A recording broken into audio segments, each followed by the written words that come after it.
Cette capsule parle de la modification des exigences pour les élèves qui reçoivent des services d'accueil et de soutien à l'apprentissage du français, donc les élèves SASAF. Tout d'abord, tous les élèves qui arrivent dans nos écoles primaires ou secondaires sont accueillis selon un protocole d'accueil qui est déterminé par l'école. Ensuite, ils sont évalués, donc pour déterminer leur niveau de maîtrise du français. Et finalement, la direction de l'école détermine si l'élève a besoin de francisation et s'il doit avoir un bulletin en modification des exigences. Recevoir des SASAF, qu'est-ce que ça veut dire? Donc, un élève qui reçoit des SASAF, ça veut dire qu'il va suivre le programme ILSS, Intégration linguistique, sociale et scolaire, qui est donné par un enseignant de francisation. Et qui va être aussi en modification des exigences. Donc, il va être évalué selon des attentes modifiées en fonction de son niveau et de maîtrise du français. Avoir un bulletin en modification des exigences, ça veut dire que l'élève est intégré dans un cours régulier, mais comme je l'ai dit, il est évalué en fonction d'attentes modifiées. C'est important de mentionner que c'est une mesure qui est temporaire, donc c'est un élève qui est capable éventuellement de suivre le programme régulier. C'est juste que là, pour l'instant, son niveau de français ne lui permet pas de suivre les cours normaux, les cours réguliers. Donc, on modifie les attentes en fonction de son niveau de français. Les matières comme l'éducation physique, la musique, l'art plastique, qui demandent pas un niveau de langage très complexe, sont généralement pas modifiées. Pour ce qui est de l'évaluation en général, une chose qui est importante de savoir, c'est que l'élève allophone, il n'est pas exempté de suivre la matière qui est inscrite à son horaire, mais seulement de l'application des dispositions relatives aux résultats. Ce qui signifie que quand l'élève est dans un cours régulier, il peut suivre la matière comme tout le monde, il fait les mêmes tâches que les autres élèves. Par contre, les attentes que l'enseignant a envers cet élève-là sont adaptées à ce qu'il est capable de faire. Donc, ce que ça signifie là concrètement, c'est que peut-être que l'élève, il va avoir à écrire moins de mots lors de l'écriture d'un texte. Peut-être que pour lui, sa tâche va être simplement de surligner les mots qu'il comprend lors de la lecture d'un livre. Peut-être que l'enseignant va cibler en mathématiques quelques numéros que l'élève va être capable de faire. Donc, ça signifie qu'il est assis en cours, il écoute la même matière que tout le monde, il participe, mais au niveau de son résultat, quand l'enseignant va arriver pour mettre un résultat, ben là, c'est là où l'élève peut avoir des exemptions. Donc, il y a l'instruction annuelle qui nous spécifie annuellement spécifiquement ce dont l'élève est exempté. Donc, par exemple, dans l'instruction annuelle de 24-25, l'élève est exempté de suivre de la moyenne du groupe, de la pondération des étapes, de l'obligation d'inclure les résultats de l'élève à l'épreuve ministérielle dans le résultat de cet élève. Maintenant, lorsqu'on parle du bulletin, là, donc l'élève SASAF, donc l'élève qui suit le programme d'ILSS, ben, il va avoir deux parties dans son bulletin, ce qui est un peu différent que le bulletin d'un élève régulier. Donc, il va avoir une première partie qui est vraiment en lien avec le programme d'ILSS, donc qui va être remplie par l'enseignant de francisation.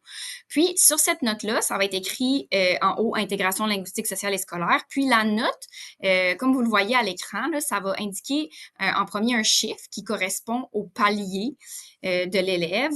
Et ensuite, il va y avoir une lettre qui est ajoutée à ce palier-là, donc par exemple 4B. Puis, dans le fond, ça, c'est une note qui indique la progression de l'élève dans son acquisition du français, donc dans le programme d'ILSS. La deuxième partie du bulletin de l'élève SASAF, ça va être celui qui est en lien avec les attentes modifiées du PFEQ.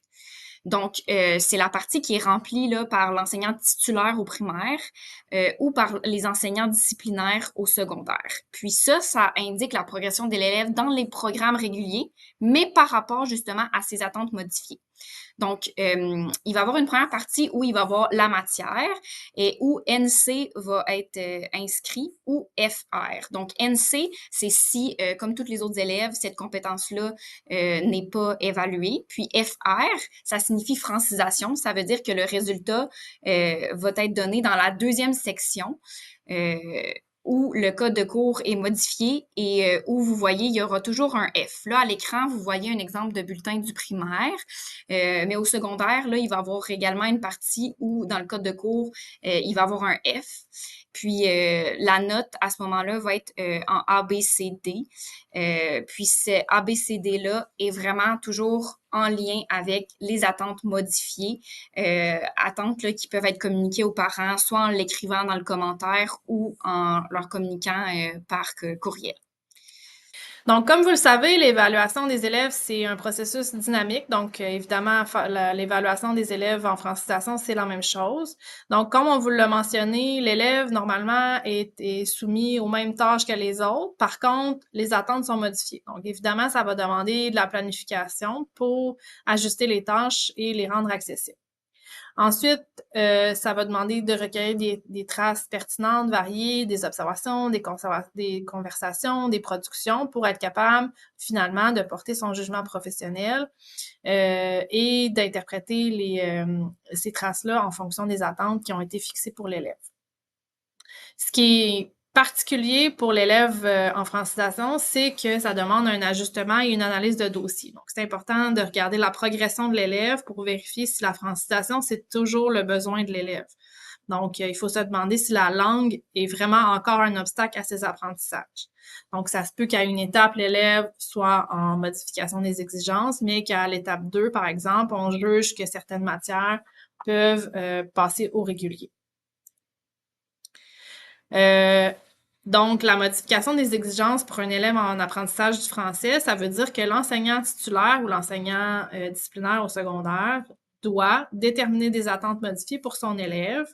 Il doit favoriser la participation au plus grand nombre d'activités de la classe, comme on l'a dit, bien que les attentes vont être ajustées. Il doit donner un résultat global en lettres, donc A, B, C ou D, selon, encore une fois, les attentes établies. Et il doit s'assurer, évidemment, de partager ses observations pour, comme on l'a dit, s'assurer que la francisation répond toujours aux besoins de l'élève. Donc, pour le retour au bulletin régulier. Donc, comme on vous a dit précédemment dans la capsule, cette mesure là, de modification des exigences, c'est vraiment une mesure qui est temporaire ici. Donc, on souhaite toujours que l'élève, à un moment donné, retourne vers le bulletin régulier. Sachez par contre que maintenant, il n'y a plus d'exigence de temps. Là, donc, autrefois, on avait entendu parler du 2 ans. Maintenant, l'élève peut être en francisation le temps qu'il a besoin. Par contre, il faut toujours garder en tête que le but ultime, c'est vraiment qu'il retourne vers le bulletin régulier. Donc, c'est une décision qui doit se prendre en équipe école. Donc, pas seulement nous toutes seules, parce que c'est une décision qui va impacter le cheminement de l'élève. Donc, ça doit être réfléchi en collaboration avec le prof de francisation, avec la direction, prof titulaire ou disciplinaire. Puis, ce qui est vraiment important de se rappeler, c'est que si l'élève passe d'une matière qui est évaluée avec des attentes modifiées à une matière en régulier, donc en pourcentage, ben il n'y a aucun retour en arrière possible. Donc, il faut quand même le considérer là, avant de prendre cette décision-là. Maintenant, il y a certaines adaptations qui sont possibles sans plan d'intervention pour tous les élèves qui sont en modification des attentes ou qui ont bénéficié de SASAF, qui ont eu de la francisation dans leur parcours, même s'ils sont maintenant au bulletin régulier. Tous ces élèves ont le droit, en tout temps, d'utiliser un dictionnaire bilingue mot à mot. C'est l'instruction, l'info-sanction 21-22-18 là, qui vient nous préciser ça. Donc, l'usage d'un dictionnaire bilingue mot à mot peut même être utilisé en épreuve ministérielle. Aussi, ces élèves-là ont le droit au tiers du temps supplémentaire sans que ça soit, encore une fois, spécifié dans un plan d'intervention. Ils ont automatiquement le droit parce qu'ils ont passé par la francisation et qu'on considère que ça leur prend un petit peu plus de temps de faire les tâches. Là, je vous ai parlé du dictionnaire mot à mot.